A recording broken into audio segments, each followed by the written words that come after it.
Hello po mga kababayan, si Dante Maravillas, Bicolano vlogger, broadcast journalist from Albay.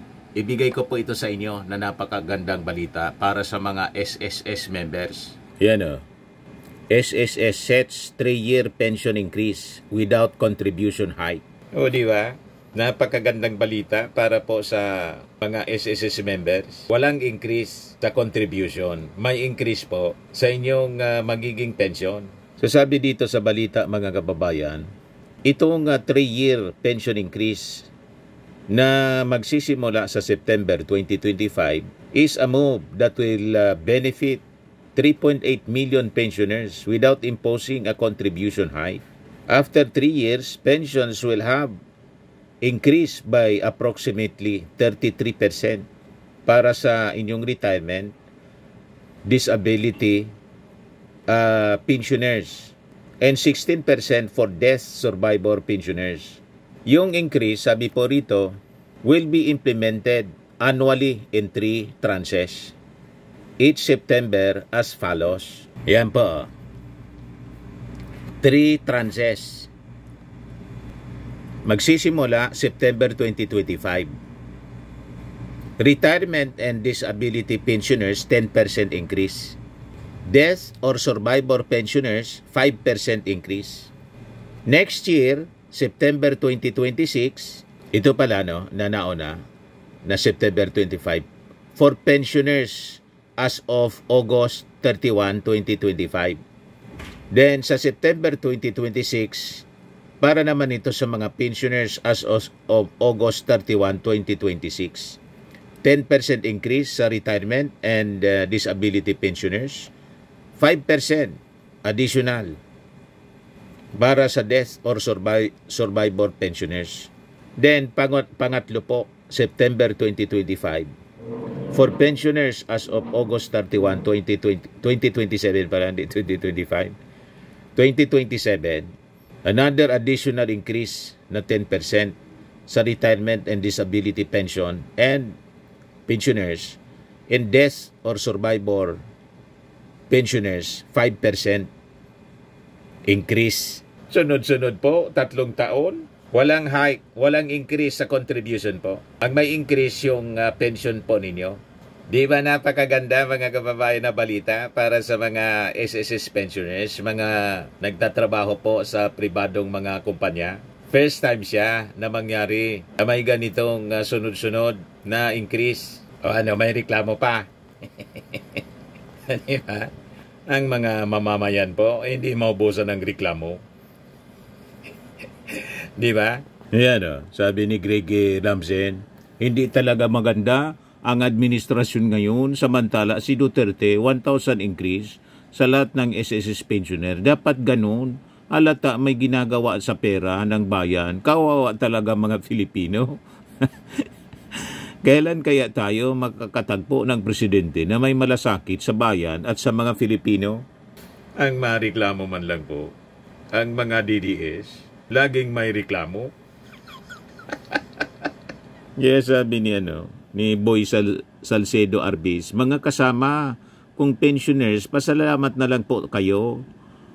Palasalamat na lang po tayo. Kahit maliit, at least nabigyan kaysa naman wala talaga. Sagot ni Greg ni Arnelio Padua, because of Duterte, we have an oversupply of idiots in the Philippines. Sabi ni Daniel B. Acosta, kapag malaki ang hulog na contribution noon, malaki rin pensyon. Kaya magtiis kayo, talagang ganyan ang buhay, di pantay-pantay. Sabi ni Delia Laurido, di naman binigay ni Digong yung additional na 1,000K. At syempre, factor yung pondo. Let's be thankful kung mayroon mga kapatid. Yan ang hindi nakukuha mga kababayan ng mga tao na ang secret po ng pag-asenso, be thankful, in everything give thanks. Pag hindi ka marunong magpasalamat sa mga biyayang natatanggap mo, gaano man kaliit o kalaki, malamang sa mga susunod na panahon, mawawala ang blessings. Kasi nga, hindi ka marunong magpasalamat. In everything give thanks, sabi sa Bible. Diba? Sabi ni Neil Galigon, malaki pa Malaki po ang taas kumpara sa pinakaantay na 1,000 pesos increase. Halimbawa lang, yung pensioner tumanggap lang ng 4,000 plus per month. 400 din yan. After 3 years, 1,200 na tinaas ng pension niya. Problema, baka ibalik sa dati after 3 years. Iraraso naman din kaya ng pondo, di kaya ng pondo. Pero may mga thankful din. Poring Gibara, thanks po sa SSS sa increase. Malaking tulong na po sa aming mga pensioners. Sabi ni Myla Moran, it's good news to all pensioners. Sabi ni Marieta Labado, how about bigyan muna yung hindi nyo pa nabibigyan ng claims bago yung increase ng pension? Daming mga requirements ang hinihingi na pinapadelay na lang ng process.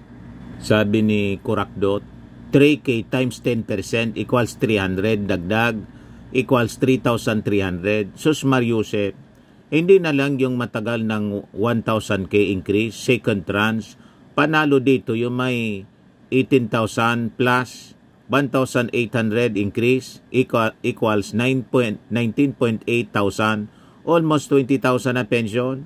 Imbes na ang 1K, lahat logi na naman yung mga maliliit na pension. Kung buti pa sa mga miyembro ng 4Ps at ayuda, yung mga SSS pensioners nag-ambag sa ekonomiya, talo. Sari-saring reaction mga kababayan. Sabi ni Francisco Canlas, na basura ang sinabi ni Digong na increase na walang nangyari sa 1K na dagdag. Sabi ni Olram, good news for those who will retire this coming August. Lolita Agawin, sa dami po ng post ng SSS, totoo na po siguro. Sabi ni Sofia Atienza, sana ginawa na lang 10% lahat. Kawawa naman ang survivor na pag-iwanan na nga sila, tapos 5% lang sa kanila. Anyway, maganda pa rin itong balita kasi may increase. Sunod-sunod siya for 3 years mga kababayan, beginning sa September. O ngayon, ito pala yung 4 na mga senador na nagpirma ng resolution appealing sa Supreme Court ruling on Sara Duterte trial. Yan o. Si Risa Ontiveros, si Kiko Pangilinan, si Bam Aquino at saka si Tito Sen. Sabi po ni Senator Kiko Pangilinan and 3 other senators sa kanilang resolution, it is the Senate position anya that a reconsideration by the Supreme Court of its ruling would reconcile the constitutional provisions on the Supreme Court's power of judicial review, the House of Representatives' power to initiate impeachment complaints, and the Senate's power to try and decide impeachment cases. Sa 2-page resolution, sabi po nila, this would ensure that all powers are given proper effect consistent with the entrenched principle of constitutional construction established in Civil Liberties Union versus the Executive Secretary, which states anya that one constitutional provision should not negate the other.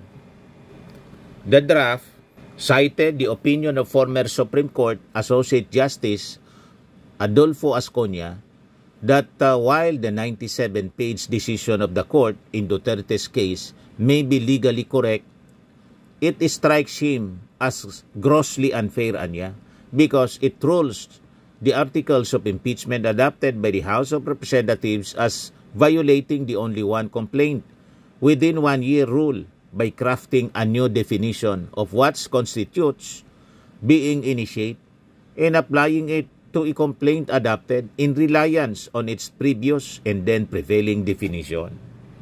Sa impeachment case anya of then Chief Justice Hilario Davide Jr., the draft resolution noted that the High Tribunal defined initiating an impeachment complaint as putting it in the order of business and referring it to a proper committee.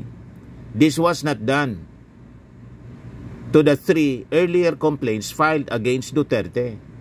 Sabi po sa resolution, as pointed out ng mga senador, nitong 4 na mga senador. So yung Senado, resolusyon po ang kanilang pinapaikot. Yung Congress naman po, motion for reconsideration ang kanila pong ipafile. So abangan natin kung ano yung mga magiging developments nito na impeachment case laban kay Sara Duterte. Kung tuluyan na ba siya na mababasura o magiging tuloy-tuloy pa rin. Pero sabi nga natin mga kababayan, kung talagang wala na, may may next year pa naman. 7 months yung ating palilipasin para sa panibagong impeachment complaint laban kay Sara Duterte.